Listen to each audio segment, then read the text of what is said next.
Assalamualaikum Bu Ratna.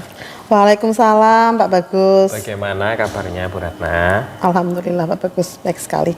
Nah, rencananya hari ini mau melakukan supervisi ya Bu? Oke, betul. Jadi ada beberapa hal yang perlu saya kuatkan tentang pencapaian alur tirta, terus ini kan harus memberikan pertanyaan-pertanyaan yang berbobot dan lain sebagainya. Nah, sebelum semua itu harus memuat juga yang namanya prinsip coaching seperti halnya kemitraan, kreatif, dan juga memaksimalkan potensi dari coaching. Nah, pertanyaan pertama yang akan saya sampaikan kepada Ibu Ratna, kompetensi coaching apa yang akan Ibu kembangkan dalam proses coaching kali ini? Baik Pak, nanti di proses coaching yang akan saya laksanakan, saya akan mengembangkan kompetensi presence, mendengarkan secara aktif, dan memberikan pertanyaan yang berbobot. Ya, dari tiga itu, kira-kira yang lebih spesifik yang mana ya Bu? Mungkin saya akan fokus pada mendengarkan secara aktif dan memberikan pertanyaan yang berbobot, seperti itu. Baik, jadi jenengan ingin mendengarkan secara aktif dan juga memberikan pertanyaan yang berbobot ya Bu. Okay. Kemudian indikator apa dalam pencapaian hal tersebut Bu? Baik, saya akan mendengarkan secara penuh coach saya dengan permasalahannya, terus saya akan menangkap kata kunci yang bisa memunculkan ide-ide solusi atas kendala-kendala ataupun masalah-masalah yang dihadapi oleh coach saya, dan saya akan membantu agar menemukan solusi-solusi dari permasalahan-permasalahan serta langkah-langkah penyelesaian yang dihadapi oleh coach saya, seperti itu Pak. Baik Bu, mungkin itu saya sudah merangkum beberapa hal yang bermakna. Semoga nanti proses coachingnya sudah sesuai dengan alur tirta dan juga sudah memuat prinsip coaching ya Bu. Ya Pak, terima kasih atas arahan dari Pak Bagus. Semoga proses coachingnya berjalan lancar. Amin, amin.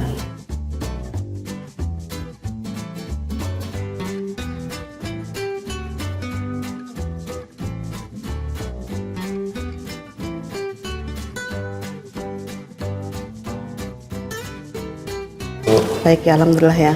Makasih nih Pak Izun sudah mau hadir nih. Kita ngobrol-ngobrol ya Pak Izun ya. Sharing-sharing lah. Siapa tahu Pak Izun ada kendala atau ada yang ingin diceritakan selama Pak Izun ya di sekolah seperti itu. Baik, ini Bu, saya mau cerita. Sebelum terima kasih Bu Ratna guys sudah berkenan untuk bertemu dengan saya. Saya mau sharing nih Bu Ratna terkait dengan itu Bu Ratna. Pengelolaan sampah plastik di sekolah itu setiap hari itu pasti saya melihat tong sampah itu penuh sampah plastik. Bahkan di beberapa selasar itu ada sampah-sampah plastik yang tidak dibuang pada tempatnya gitu. Jadi saya kepikiran ini bagaimana sih kira-kira sekolah itu bisa mengelola sampah plastik dengan lebih baik seperti itu Bu. Jadi kendala yang dialami Pak Izun itu penumpukan sampah plastik bekas sisa makanan anak seperti itu ya Pak ya, sehingga menyebabkan sampah berserakan dan sampah menumpuk seperti itu ya Pak ya. Iya, di samping sampahnya berlebih dan juga kesadaran dari anaknya masih belum. Ya, jadi gini nih Pak Izun, kebetulan kan kita singkat nih Pak Izun ya pertemuan kita ya. Kira-kira dari percakapan atau obrolan kita ini yang Pak Izun harapkan apa? Paling tidak saya berharap ada solusi Bu, kira-kira pengelolaan sampah kita ke depannya mau seperti apa di sekolah saya itu. Kemudian juga ada langkah-langkah lah seperti apa yang dari saya bisa lakukan untuk tahapan bagaimana mengelola sampah itu ke depannya. Oke, kalau dari Pak Izun sendiri lingkungan yang ideal, bersih, sekolah yang nyaman, menyenangkan itu seperti apa Pak Izun? Sebenarnya kalau dari saya sih indikatornya gampang Bu. Kalau misalkan kita pagi hari keliling sekolah melihat tidak ada sampah plastik di luar tempat sampah, itu menurut saya menandakan bahwa kesadaran Anda sudah baik. Apalagi kalau tempat sampahnya itu sudah berkurang dari sampah plastik, bertandanya lagi kita sudah bisa mengurangi sampah plastik gitu. Jadi pengurangan sampah gitu Pak Izun ya. Kalau menurut saya sih sekolah yang baik itu tidak harus mewah Bu, bangunannya bagus, fasilitas lengkap, tidak, yang penting bisa rapi sama bersih itu udah bagus. Kalau kita kita hitung nih, kita rank ya. Dari angka 1 sampai 10 kira-kira untuk sampah di tempat Pak Izun itu di rank berapa Pak Izun? Kalau dilihat dari fasilitas tempat sampahnya, kemudian dari kesadaran beberapa anak, kalau dari fasilitas sih mungkin range-nya akan 6 Bu. Jadi tempat sampahnya masih ada, kemudian ada yang belum maksimal. Tapi kalau dari sisi kesadaran anaknya mungkin masih di angka 5. Kalau dari pengelolaan sampahnya, sisa bungkusnya gitu, terus pembuangannya atau Kalau limbahnya gimana? Pengelolaan sampahnya untuk sementara ini sih kita belum ada pengelolaan sampah yang seperti memilah sampah, itu belum ada Bu. Jadi masih tradisional, jadi sampah diambil, dikumpulkan, mungkin nanti bisa dikumpulkan kemudian dibuang keluar ataupun dibakar, kadang-kadang seperti itu. Di rank angka 6 tadi ya Pak, 5 sampai 6 Kalau mungkin. fasilitas tempat sampahnya angka 6. 6, kalau kesadaran dari anaknya angka 5 mungkin. Ya tiap anak beda-beda kan Bu ya. Pengelolaannya Kalau pengelolaannya masih angka 5 Bu. kira-kira ini jadi konsen juga nggak itu Pak, pengelolaan Pak? Sebenarnya dari saya ada ide untuk mengurangi dan pengolahan Bu. Kalau mengurangi sama plastiknya, kalau pengolahannya tadi limbah bank sampah itu. Oh gitu. Kira-kira nanti harapan Pak Izun setelah nanti ada solusi gitu Pak ya, kira-kira bisa ada kenaikan, harapannya naik jadi angka berapa nih kira-kira?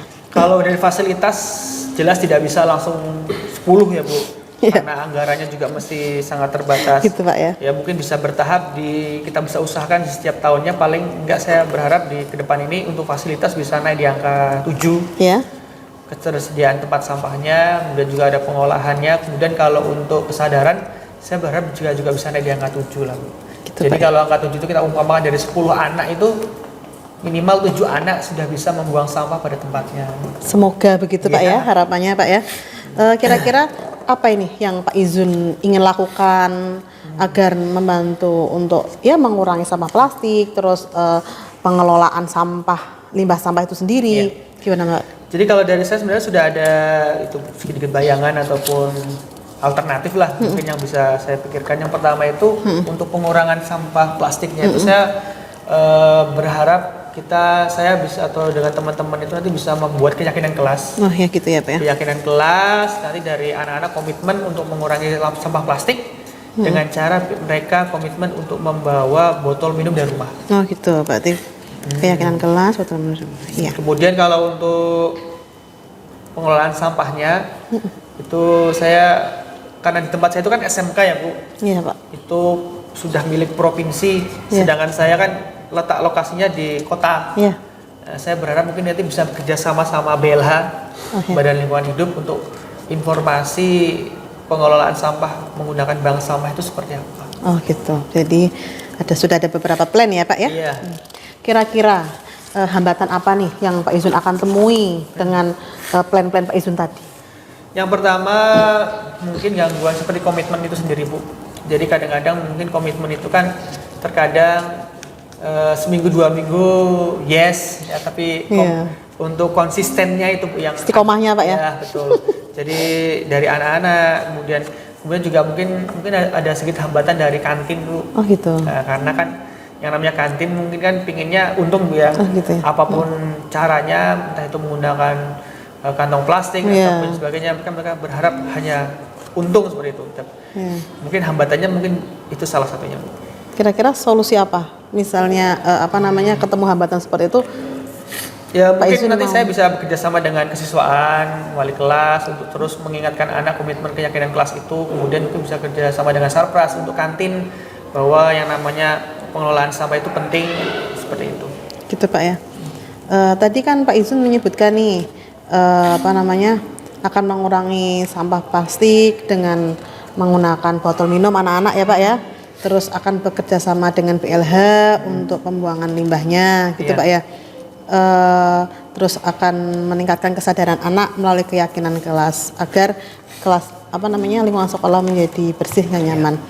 Gimana strategi yang Pak Izun akan lakukan untuk melaksanakan semua hal-hal itu?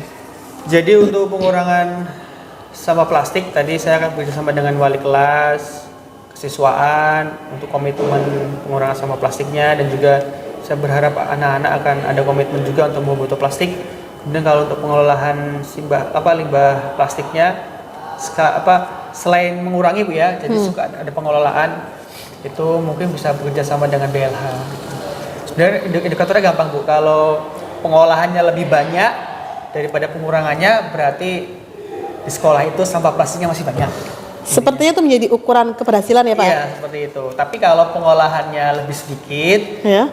ya, sedangkan di pengurangannya itu lebih baik, Banyak. berarti kita sudah berhasil mengurangi sampah plastik. Oh gitu ya, sepertinya itu bisa menjadi ukuran keberhasilan Pak ya? Iya, betul. Oke, kira-kira kapan nih Pak akan dilakukan planning-planning dari Pak Izul itu? Mungkin di 2 minggu ke depan bukan ini kan perlu perencanaan Ge. Nanti saya buat konsepnya dulu dengan teman-teman. Saya juga butuh tim. Nanti akan saya sosialisasikan ke wali kelas. Kemudian ya mungkin baru minggu depan kita bisa buatkan keyakinan kelas. Tapi untuk pengolahan bank sampah itu mungkin lebih butuh waktu lebih agak lama. Ya mungkin di minggu berikutnya lagi seperti itu. Oke, baik Pak Izun. Sepertinya Pak Izun sudah menemukan jawaban nih Iya, dari iya. permasalahan Pak Izun. Iya. Kira-kira dari obrolan kita ini apa yang Pak Izun dapatkan? Baik, alhamdulillah. Terima kasih Bu Ratna ya dari obrolan ini, sharing ini. Saya lebih terarah, kemudian saya sudah menemukan terang untuk langkah-langkahnya seperti apa, mulai dari pengurangan sampah plastiknya dan juga pengolahan limbah plastiknya seperti itu. Iya Pak. Oke, kalau gitu harapan saya kita bisa berjumpa lagi untuk lihat progres dari masalah yang Pak Izun tadi bicarakan seperti itu Pak. Semoga bisa membaik Pak Izun. Iya, terima kasih Bu Ratna. Insya Allah minggu depan kita ketemu lagi. Ya, Terima kasih. Ya.